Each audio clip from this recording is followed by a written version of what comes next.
Assalamualaikum warahmatullahi wabarakatuh. Perkenalkan, nama saya Afifah Zahra dari STAI Al-Hikmah Jakarta, Prodi Pendidikan Agama Islam semester 3.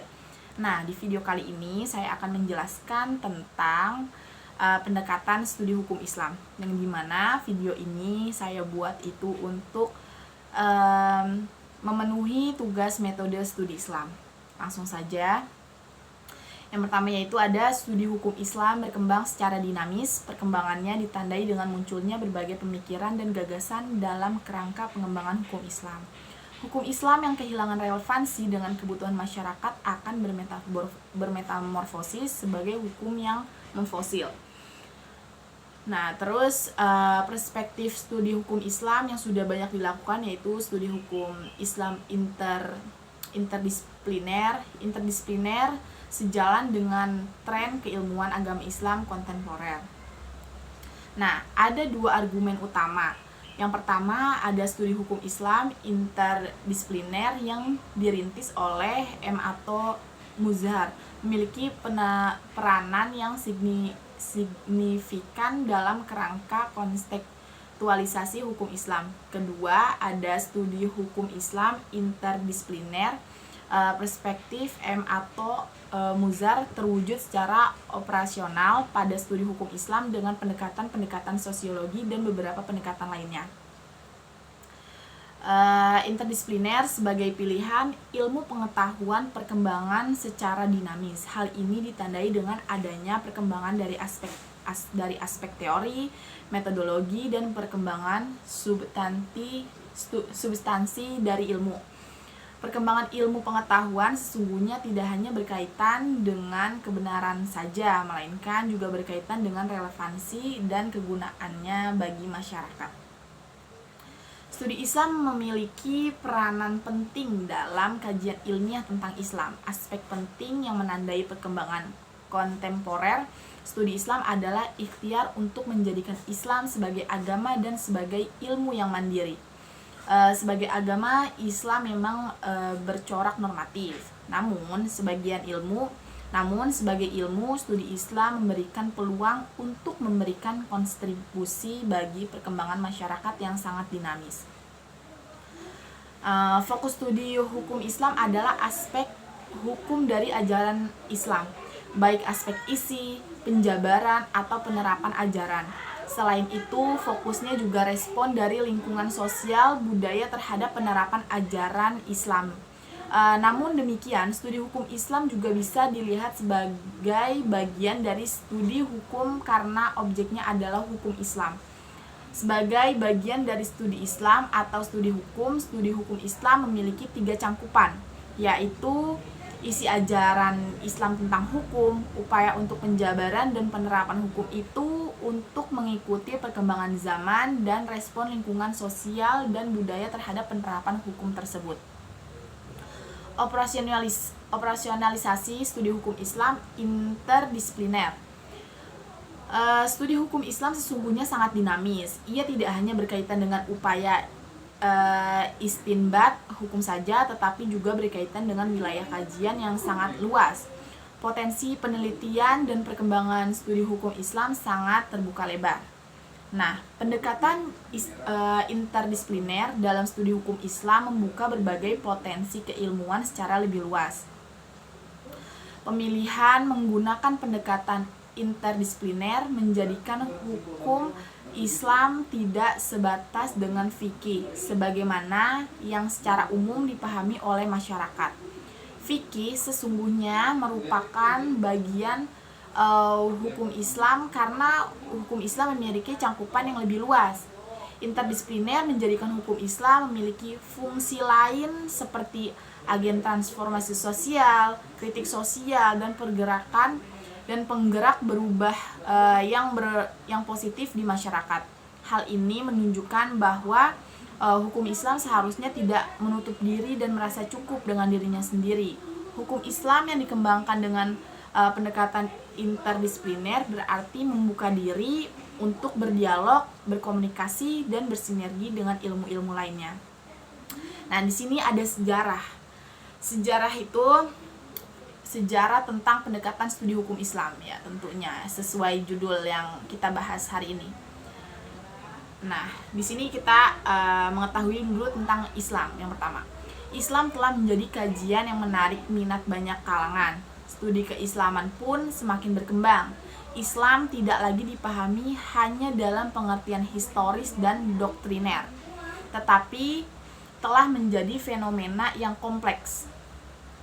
Nah, terus Islam tidak hanya terdiri dari rangkaian petunjuk formal tentang bagaimana seorang individu harus memaknai kehidupannya. Bukan hanya itu ya.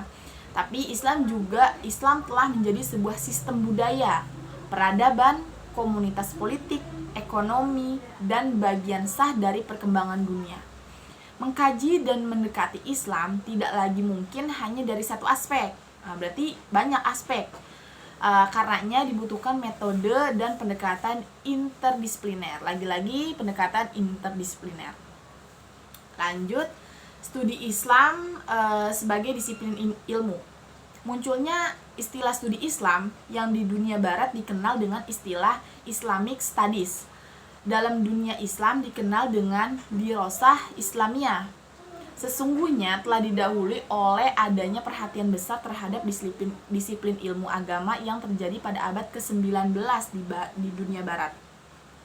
Nah, secara realitas studi ilmu agama keberadaannya tidak terbantahkan, tetapi di kalangan para ahli masih terdapat perdebatan di sekitar permasalahan studi Islam dapat dimasukkan ke dalam bidang ilmu pengetahuan atau tidak. Mengingat sifat dan karakteristik antara ilmu pengetahuan dan agama berbeda, pembahasan di sekitar permasalahan ini banyak dikemukakan oleh para pemikir Islam dewasa ini. Lanjut, ada pertumbuhan dan objek studi Islam. Studi Islam pada masa awal-awal, terutama pada masa Nabi dan sahabat, dilakukan di masjid. Pada masa keemasan Islam, pada masa pemerintahan Abbasiyah atau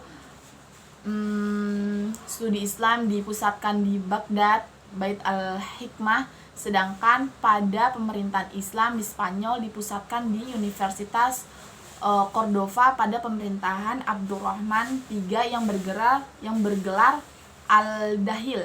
Di Mesir berpusat di Universitas Al-Azhar yang didirikan oleh dinasti Fatimiyah dari kalangan Syiah. Studi Islam sekarang berkembang hampir di seluruh negara dunia, baik Islam maupun yang bukan Islam. Nah, studi Islam di negara-negara non-Islam diselenggarakan di beberapa negara, antara lain di India, Chicago, Los Angeles, London, dan Kanada. Di Aligarh University India, studi Islam dibagi menjadi dua. Nah, di Aligarh University India itu studi Islam dibagi menjadi dua. Ada Islam sebagai doktrin dikaji di Fakultas Usuluddin yang mempunyai dua jurusan, yaitu jurusan mazhab Ahli Sunnah dan jurusan mazhab Syiah. Selanjutnya ada pengertian pendekatan filosofis. Istilah filsafat dalam bahasa Indonesia memiliki pedanan kata falsafah atau dari Arab falsafah, dan filosofi itu dari Inggris, filosofia itu bahasa Latin, filosofie itu Jerman, Belanda, Prancis.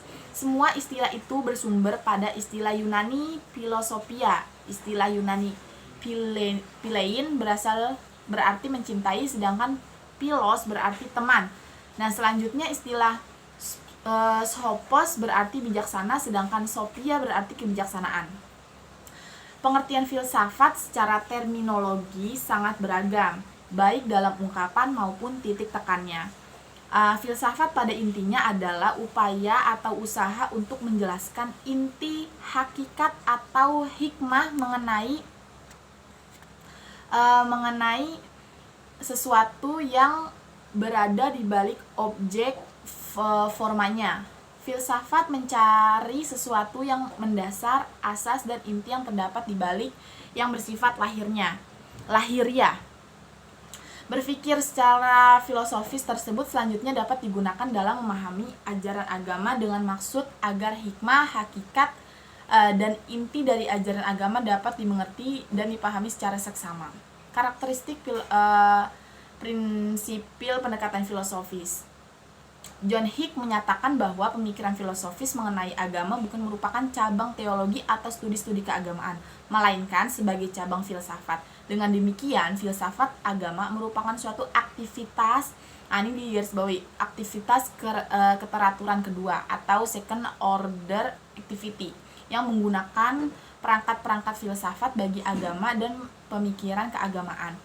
Pernyataan Hick memberikan suatu cara yang menarik kepada kita dalam membahas apa gambaran karakteristik pendekatan filosofis. Pola pendekatan filosofis dalam studi Islam. Nah, ini sekarang kita bahas tentang pola pendekatan filosofis dalam studi Islam.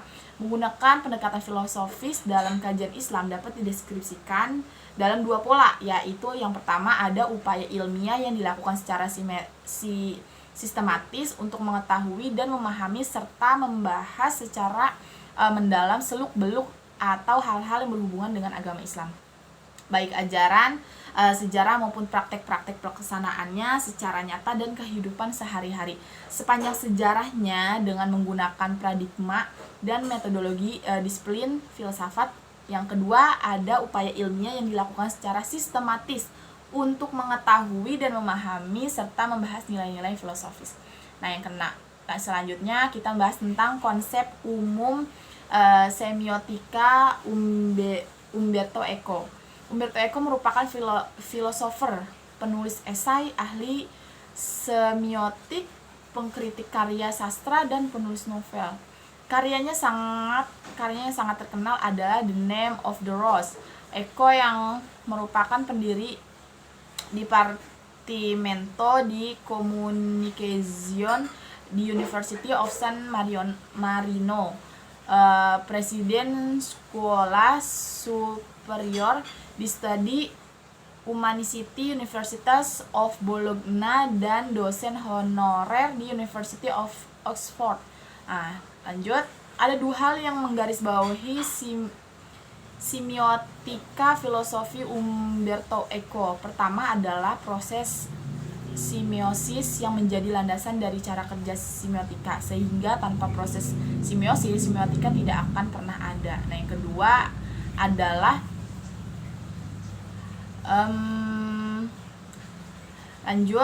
semiosis menjadi dasar semiotika karena dapat menuntun para pembaca tanda untuk menemukan sebuah arah kebenaran yang lebih rasional.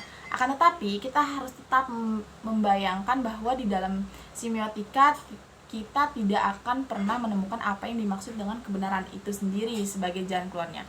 Kedua adalah unit-unit kultural, yang mana menjadi landasan kerja dan proses semiosis. Tanpa unit-unit kultural, pembaca disyaratkan tidak akan pernah membaca isi dari sebuah ekspresi tanda. Karena itu kita tidak bisa terseret pada pembacaan suatu tanda yang disandarkan pada entitas kultural. Unit-unit kultural yang Eco ajukan tidak akan pernah lepas dari teks yang menggunakan simbol-simbol bahasa. Mungkin segitu saja yang dapat saya sampaikan, yang dapat saya jelaskan mengenai pendekatan studi hukum Islam ini.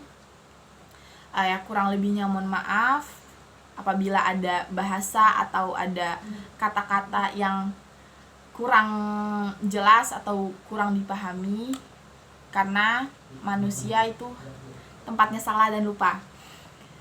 Sekian dari saya. Wabillahi taufiq wal hidayah, waridho wal inayah. Wassalamualaikum warahmatullahi wabarakatuh.